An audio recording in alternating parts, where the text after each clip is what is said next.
नमस्कार. आजचा दिवस माझा. काही घोषवाक्य आपण पहिले रिपीट करू, कारण जोवर हे तुमच्या मनामनात घुसणार नाही की नाही, तोवर ते बदल होणार नाही आहे. काय आहे वाक्य? 100 कोटी भ्रष्ट घडवणार महान राष्ट्र. दुसरं वाक्य काय आहे? कर खोटं बन मोठं. तिसरं वाक्य काय आहे? या देशामध्ये जर तुम्हाला सुखाने आनंदाने जगायचं असेल तर दुसऱ्याचं खोटं काढायचं नाही आणि आपलं खोटं सोडायचं नाही.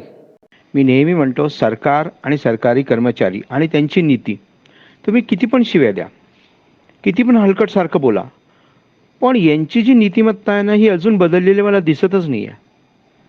एक जण 7-8 वर्षापूर्वी म्हणे की माझं जर काही चुकत असलं तर मला भर चौकात फाशी द्या. अरे बाबा, काय बोलावं आता तुला? चुकत असलं तर तूच तुझं ठरवशील की मी बरोबर, तर लोक काय सांगणार ना तुला? आणि सरकारी नीतिमत्ता कशी आहे माहिती आहे का? एक सिंपल उदाहरण सांगतो. आधार कार्ड कोणी बनवलं? सरकारने. सर्व डिटेल्स कोण घेतं? सरकार. त्याच्यावरचा फोटो कोण काढतं? सरकार. आणि ह्याची झेरॉक्स जेव्हा आम्ही सगळीकडे देतो की नाही, 90% सरकारी कर्मचारी काय म्हणतात, किंवा गव्हर्नमेंटचे ऑफिसर्स किंवा बाहेरवाले काय म्हणतात? फोटो क्लिअर आणा आधार कार्डवरचा. अरे गदड्या, माझ्या घरी काढला का मी तो? पासपोर्ट ऑफिसला गेले का तुम्ही कधी?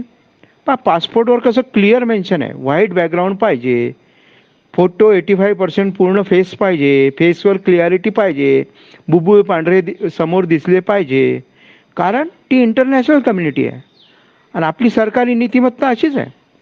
RTO ऑफिसमध्ये तुम्ही लायसन काढा किंवा तुमचं वाहन रजिस्ट्रेशन करा, ते तुमच्या नावाने असेल ना, त्याच्यावरचा तुमचा पत्ता असेल. पण तुम्ही गाडी खरेदी करताना जर तुम्ही तुमच्या लायसनचा ॲड्रेस दिला तर ते प्रूफ नाही चालत. मग तुमच्या लायसन्ससाठी तुम्ही गाडीचा ॲड्रेस दिला, ते प्रूफ नाही चालत. आता याच्यावरनं तुम्ही समजा की सरकारी नीतिमत्ता कशी आहे. तुम्हाला तुमच्याच ॲड्रेस प्रूफ नाही चालत, कसं काय होणार ना? मग इंग्रज काय वाईट होते हो? मी तर नेहमी म्हणतो,